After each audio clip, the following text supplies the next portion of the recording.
Bom, aproveitando essa discussão toda que está tendo a respeito da Venezuela, na segunda-feira,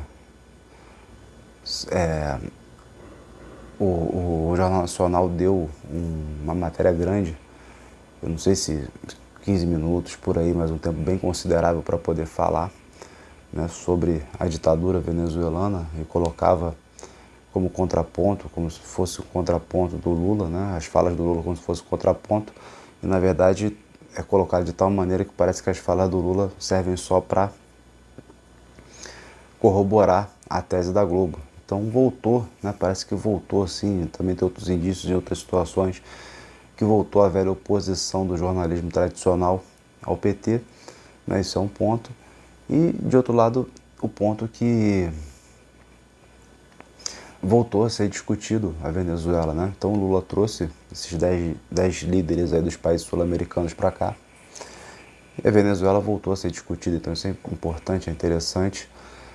E também a questão dos direitos humanos, né? É o que o pessoal está alegando aí, que a Venezuela é um lugar que não respeita os direitos humanos, né? Se não respeita os direitos humanos, também não respeita os seres humanos, até por ser uma ditadura. Bom, isso são alguns pontos, né? Inclusive eu vi um especialista e tal, etc. Tem vários, né? Mas enfim, o pessoal fazendo alusão a OEA, a ONU, né, posicionamentos da OEA e da ONU. A OEA validou o golpe de Estado aqui no Brasil, né, na América do Sul toda, nessa onda de golpes, né, de extrema direita. Então não sei qual é a qualificação dessa instituição. Ou a ONU, que é praticamente o G7, né, nem o G7, é a Europa e Estados Unidos, né, porque Rússia e China geralmente estão excluídos. E esses países também trabalham, acabam, né, agindo por fora, né, da ONU. Então a ONU é um órgão que perdeu utilidade e muitas vezes quando se manifesta, não se manifesta né, no sentido progressista, e que seria um dos seus ideais, né, para sua formação. Então são instituições totalmente desacreditadas para poder falar alguma coisa, para não dizer a Rede Globo, para não dizer, enfim, a CNN, para não dizer a Jovem Pan, para não dizer, né, o que seja, que já seria mais óbvio, né? Mas a pauta é única, da Globo até a ONU, a pauta é a mesma, né, na condenação à ditadura do Maduro e a denúncia aos direitos humanos. Com certeza a Venezuela não seria uma ditadura se o Guaidó estivesse lá como presidente, né? Alguém que foi eleito deputado, né, e quis ser presidente, não muito diferente do que aconteceu aqui com o Eduardo Cunha, e hoje a gente tem aí o Lira, pessoas que se elegeram como deputado, mas que tentaram ter um poder maior do que o da presidência, e de fato tiveram, pelo menos que no caso o Lira teve, né, e o Eduardo Cunha também teve, né, esse poder maior do que a própria presidência da República. Então é muito tradicional dessas táticas no imperialismo de enfraquecer o Executivo Federal, quando o Executivo Federal tem alguém ali no comando que não lhe é do agrado. Mas isso aqui ainda é uma informação muito elementar. Agora, o que eu vi é o José Luiz Fiore falando sobre uma cruzada cristã. São 2 artigos dele publicados na Unicinos, eu acho que um é de 2018, outro é de 2020, no Google dá para achar. É uma cruzada cristã, ou seja, defendendo os valores cristãos, né, que seriam os valores civilizadores, né, civilizacionais, e que esse pessoal, para poder impor esses valores, né, não se envergonhariam de fazer uma guerra, né, uma cruzada no caso, né, uma coisa bem, eu achei interessante que ele colocou isso em termos mais anacrônicos, né, usando uma linguagem muito antiga, que é a linguagem religiosa. Então é complicado se falar, né, que esse tipo de ideal, esse tipo de cristandade, esse tipo de objetivos, né, de humanidade, de humanismo, sejam realmente os objetivos de referência para poder fazer alusão à falta de humanidade que existiria na Venezuela. Isso é uma coisa. A outra coisa é o quadro, né, de sanções, porque você está congelando reservas, né, reservas do país, e também fazendo com que ele seja não possa, né, seja proibido de fazer comércio, né, de comercializar com uma série de outros países, e você empobrece, você, né, não está vendendo ali.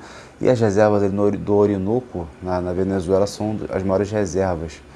A maior descoberta de reserva atual, né, é petróleo para dar com pau, né, mais do que aqui no Brasil do pré-sal. Mesmo os cálculos mais generosos do Brasil no pré-sal chegam basicamente à metade do que são os petróleos, né, lá da Venezuela, dessa descoberta. O Canadá também, que descobriu recentemente, também não chega aos pés da Venezuela. Mas, é claro, eu estou usando aqui o Fiore ainda, né, aqui virou uma arena de disputa geopolítica em razão da energia, né, das fontes energéticas. A Bolívia por causa do lítio, né, porque fazer as baterias de lítio. E a gente aqui muito por causa do petróleo, tanto o Brasil como a Venezuela. Fora a dominação, né, de perto total, tem a dominação sobre a floresta, no caso, né, a Amazônia e tudo mais. Então, assim, não dá para você falar, né, é claro que você tem direitos humanos não sendo respeitados na Venezuela, claro que tem, porque você condenou o país a uma situação de pobreza, a uma situação de miséria, que não tem condição né, de se manter bem, né? E aí as pessoas fogem, tal, se exilam, fora toda a propaganda que existe para poder as pessoas desgostarem do país e tentar uma solução messiânica em outro lugar, né? Tentar uma salvação em outro lugar. Então você tem uma parte desse êxodo que é uma parte da propaganda, e tem outra parte que é a parte das questões materiais, as dificuldades materiais. É claro que isso está casado, está cruzado. E você tem também o lado seguinte, você vai pegar o Boric falando mal da Venezuela, o maluquinho lá da oligarquia uruguaia também falando mal da Venezuela. Ou seja, todo mundo que fala mal da Venezuela, né, esses grandes lugares aí onde está se criando essa propaganda a respeito dos direitos humanos, do que são esses direitos humanos, eles são totalmente desqualificados, né? Tanto lá o direitista uruguaio, quanto o próprio Boric, que inclusive é visto até por setores que apoiaram muito ele, né? Setores mais da juventude aí, de esquerda, né? Universitários e tal, o pessoal e tudo mais, tem alguns setores ali dentro mesmo que veem ele como alguém que falhou, né?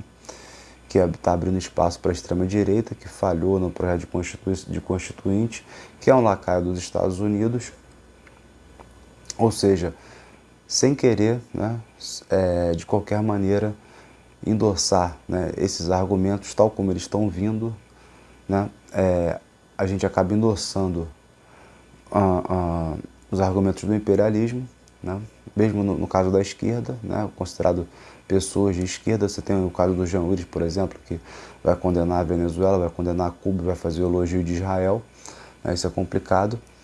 E de outro lado, a gente tem que ter, né, um conhecimento específico, né, sobre as situações, né, que estão vivendo o país. Quem tem esse conhecimento específico ali, quais são os atos de governo, né, os programas, os projetos, o que tem acontecido por ali, que está levando essa questão, que é culpa exclusiva ou maior parte do próprio governo para levar essa situação de caos social.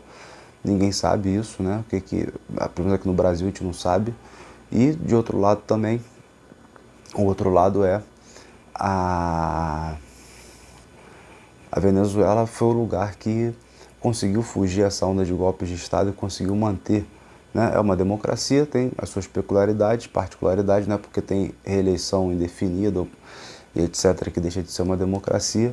A reeleição ela começou a ser limitada depois da morte do Roosevelt, mas ela nunca foi nos países todos democráticos algo limitado, e agora está voltando a não ser mais limitado. Então a gente tem que ver esse histórico de resistência da Venezuela, que é um histórico muito próximo, parecido também ao próprio histórico de Cuba.